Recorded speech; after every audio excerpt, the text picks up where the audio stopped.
北约对俄采取核威胁，俄军大规模投降，乌龟坦克被俘虏，乌3天损毁1套 S-400。以色列国防出口创下新纪录，乌克兰新神风艇下水，俄军炮弹生产陷入停滞，空客公司即将推出新直升机。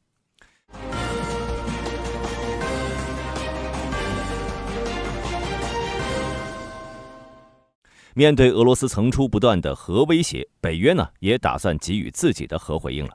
6月17号，北约秘书长斯托尔滕贝格在接受《每日电讯报》采访时表示，欧盟必须向世界展示其核武库，以向敌人发出直接信息。他透露，北约成员已经开始对使用导弹的数量进行磋商，并对这一数据进行公开。斯托尔滕贝格认为，现在不比10年之前了，需要对核武器数量进行保密。相反，核透明将成为北约核战略的基本政策，这有利于发挥北约核武器的威慑功能。北约有3个成员国拥有核武器，分别是美、英、法。其中英国核打击能力较为薄弱，只能通过海基平台进行核威慑，包括现在的前卫级核潜艇以及将于30年代服役的无畏级核潜艇。这2种潜艇均能发射3x2第5洲际导弹。值得一提的是，英国的3x弹头和美军使用的不一样，而是一种叫做 Hollybock 的弹头，最大当量为10万吨。这种弹头可能是基于美军的 W76 核弹头开发的。目前英国的核武器数量为260枚核弹头。同时英国也意识到自己的核力量不足，所以在核力量方面，英国也极其依赖美国提供保护。早在1954年9月，美国就开始在欧洲部署核武器了。首批重力核炸弹被部署在了英国。此后10年，美国相继在法国、联邦德国、意大利、荷兰、比利时、希腊和土耳其部署了核武器。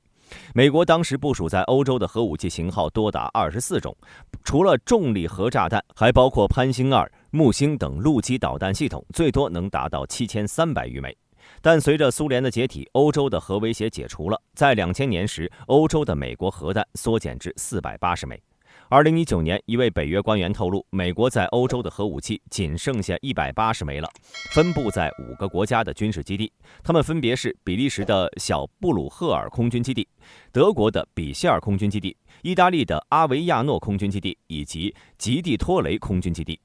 荷兰的沃尔克尔空军基地、土耳其的因吉克利空军基地。而法国的核力量是一直独立于美国之外的。法国采用了2位一体核打击体系。据统计，法国拥有290枚核武器，其中280枚已经部署，其余的正在维修或者储存中，约240枚是由法国海军管理的。法国海军通过其核动力潜艇长期维持法国核力量在海中的存在，确保在遭遇核攻击时的2次打击能力。法国拥有40架陆基飞机和10架舰载机，用于发射其空射巡航导弹，称为 ASMP， 可由阵风战机携带，射程约600公里，可以携带30万吨当量的核弹头，搭配阵风的航程，可以对2000公里外的目标进行核打击。从1996年以来，法国一直通过4艘凯旋级导弹核潜艇保持轮换，以持续在海上的核威胁。通常，法国海军只有1艘核潜艇在海上航行，时间为70天左右。法国海军有2种潜射弹道导弹 M51.1 和 M51.2。M51 具有多个独立的子弹头，均可以实现独立制导，2种变体的射程均为9000公里以上。每艘潜艇可以携带16枚 M51 潜射弹道导弹，每枚潜射弹道导弹可以携带5到6枚弹头。而这次北约核威慑的目标俄罗斯则拥有4500枚核弹头，其中大部分处于库存状态，大概只有572枚处于待命状态，其中大部分都属于陆基洲际导弹。俄罗斯拥有多种洲际导弹，包括陆基固定的 R36M2、RS28 萨尔马特洲际导弹，陆基移动的白杨 M 以及海基的布拉瓦。总体来看在核武器数量来说，北约和俄罗斯处于势均力敌状态，但北约的占地更广，发射系统更加复杂，这导致北约的核打击将会更加难以防范。同时，北约的核武器也更加先进。目前3x第5仍是世界上最为先进的战略导弹之一。如果面对团结一致的北约，俄罗斯在核战争中很难吃到便宜。6月16号，外媒爆出有大约数百名俄军被围困在了沃夫昌斯克的谷料厂区域。经过乌军2天的轰炸，城内断水断粮的俄军士气开始出现崩溃。有视频证据显示，30名俄军士兵在沃夫昌斯克向乌克兰军队投降。俘获他们的第3突击旅发布了视频，这群俄军士兵面对镜头抱怨，他们对这场战争一无所知。俄军面对乌克兰的无人机，完全没有防御的办法。同时，他们也抱怨俄罗斯指挥部的无能，让他们深陷陷阱。其中一人说：“我们接到命令要攻击一家化工厂，我们不知道我们有多少人，大概是70个。我们在晚上乘坐军车前往攻击地点，结果不知从哪儿来的无人机几乎消灭了所有人，大多数人都被击中了，只有7个人幸存，但是也都受了伤。然后我们就被乌军俘虏了。”经过数星期激烈战斗，乌克兰各旅有效阻止了俄罗斯向沃夫昌斯克河以北的推进。俄罗斯军队至少有2个营以及其他数百名士兵试图占领河流右岸的沃夫昌斯克谷料厂，并且计划以工厂为基地跨河向沃夫昌斯克南部发起行动。但是乌克兰第9步兵营和第36海军陆战旅发动了迂回绕后的包围战，他们先集中兵力向工厂西侧打击，截断了俄罗斯军队的路线，导致占领工厂的400名俄军孤立无援。俄指挥官知道他们遇到了麻烦，本周末他们命令化工厂以西的部队突破乌克兰的包围圈。在1天之内，俄罗斯对谷料厂方向发动了5次攻击，但均被乌军打退。据乌克兰国防战略中心称，谷料厂内部的俄罗斯军队2次尝试突围，但也均被乌克兰守军击退。之后被围困的俄军彻底失去了希望，开始大规模投降。而在利普奇，战线也依旧没有发生变化，可以说俄军在哈尔科夫的攻势已经基本停止了。但俄军部队调动的动向证明，俄军可能准备为再次建立永久攻势，以为长期战做准备。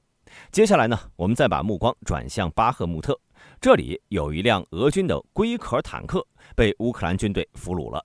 这是一辆 T62改装的海龟坦克。通过视频，我们能够看到乌军登上了坦克，并为俄军俘虏捆上了双手。据一名第22机械化旅的士兵透露，车上的一名俄军看到逃跑无望后，计划用手雷殉国，但在乌克兰无人机的劝说下，最终还是放弃了，选择被乌军俘虏。可以看到，最近一段时间，俄军遭受的打击越来越重，部队出现了投降，已经是一种常态。但同时，我们要注意，俄军在东部战线的攻势也越来越明显。6月17号，俄罗斯军队最近在西维尔斯克、比洛霍里夫卡、恰西夫亚尔西南部的卡利尼夫卡、顿涅茨克市以西均取得了一定进展。俄军正在利用炮兵优势瓦解该地区的乌军阵线，乌军正在正面战场上同俄军还是存在一定的差距的。但乌军正从侧面对俄军进行打击。目前，乌军正尽可能地摧毁克里米亚周边防空系统，这可能是为即将到来的 F-16彻底清理障碍，将来自于俄防空系统的威胁降到最低。乌克兰战略传播中心统计了从5月以来的1个半月里，乌军总计摧毁了15套俄军的 S-300、400防空系统，平均是3天摧毁1套。该机构表示，乌克兰正在继续摧毁俄罗斯占领者，从而使克里米亚迎来解放那一天更加接近。上述打击对于尽快实现此目的是必要的。不过，分析师指出了乌克兰对克里米亚俄军目标打击的优先事项，并不是瞄准防空导弹的发射器，而是难以生产、维修且耗时的组件雷达站。没有它们，俄方的防空系统将无法工作。这也意味着 F-16首先将被用在克里米亚。事实上，真正快速结束战争的方式呢，是迫使俄军无法再守住克里米亚。俄罗斯占领乌克兰4州，无非是给克里米亚制造缓冲区。当克里米亚没有了之后，其他4州对俄罗斯也很难守住了。围绕 F-16交付乌克兰，俄罗斯也正在抓紧最后的窗口期，尽量多攻占乌克兰的领土。乌克兰武装部队总司令希尔斯基17号表示，敌人非常清楚，随着我们逐步收到来自伙伴的强大武器和军事装备，包括将强化我方防空的首批 F-16，时间对于我们有利，敌人成功的概率也将降低。俄军指挥部目前正在竭尽全力加强战斗的强度以及扩大范围，目的是为了让我们的军队受到最大程度的消耗，阻挠我方后备训练，以及防止我们转为主动进攻。乌克兰武装部队在乌克兰敖德萨举行的2024年黑海安全论坛上，展示了他们最新的海上无人平台潜行者5无人机。潜行者5呢，是一艘长5米的无人船，宽1.2米，搭载汽油发动机，最高时速可达75公里每小时，续航速度约为55公里。无人机的射程为600公里，可以携带150公斤的战斗部。除了进攻能力之外呢，潜行者5的船体内还包括了一个特殊的隔间，旨在将物资和基本的设施运送到乌克兰国防军驻扎的岛屿或者沿海地区。该无人机还设计用于海上和河流的侦察和巡逻任务，同时它也能通过星链在多个平台上操作。每架潜行者5的成本呢约为6万欧元。新无人机的加入将加强乌克兰对黑海的控制能力，不知道面对乌军的新玩具黑海舰队又该如何应对呢？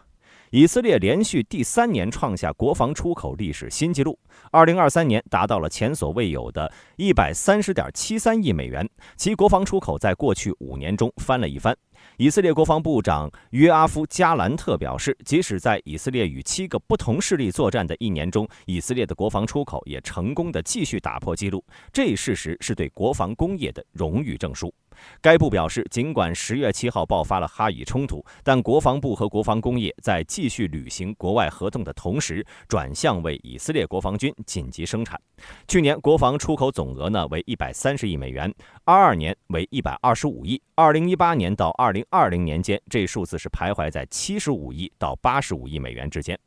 其中呢，防空系统占出口的36%，是要高于2022年的19%。这主要是由于以色列向德国出售了40亿欧元的剑3反舰导弹系统，雷达和电子战系统占销售额的11%，武器发射器占另外的11%。亚太地区是以色列国防产品的最大买家，占48%，其次是欧洲占35%，北美占9%，拉丁美洲占3%，非洲占1%。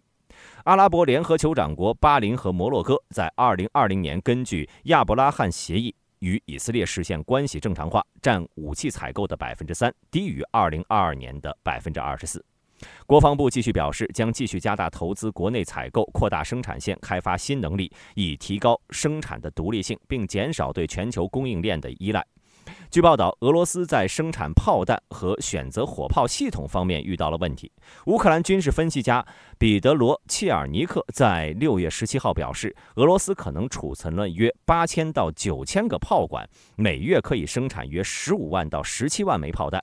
切尔尼克表示，俄罗斯缺乏这些炮弹的炸药，尤其是硝化纤维，这是一种用于生产火药和炸药的重要材料。切尔尼克表示，俄罗斯正在逐渐从使用自行式机架火炮系统转向拖曳系统，但俄罗斯在拉动此类火炮所需的拖拉机方面存在一些问题。俄罗斯将无法继续增加更新更高质量的自行火炮系统的产量了，比如 2S35 和 2S34。因为俄罗斯只有5到6台的车床可以制造这些系统。美国咨询公司贝恩公司的开源研究报告称，俄罗斯国防工业生产商可能在24年能够制造450万枚炮弹，也就是每个月37.5万枚。这表明了俄罗斯翻新的炮弹可能要比其生产的炮弹要多。空中客车直升机公司已经开始对 NH90 标准2原型机进行飞行测试。该原型机是为法国特种部队量身定制的。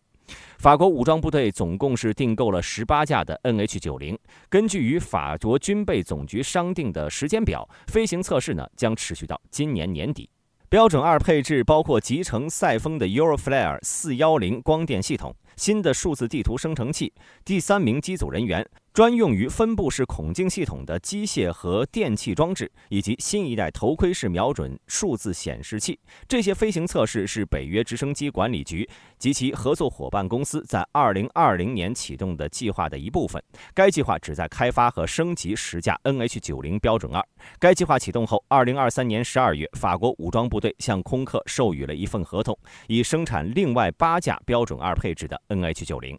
到了本世纪末，法国陆军航空兵将运营81架 NH90。NH90 是在2011年首次交付给法国陆军的，到目前为止已经交付了63架的 NH90。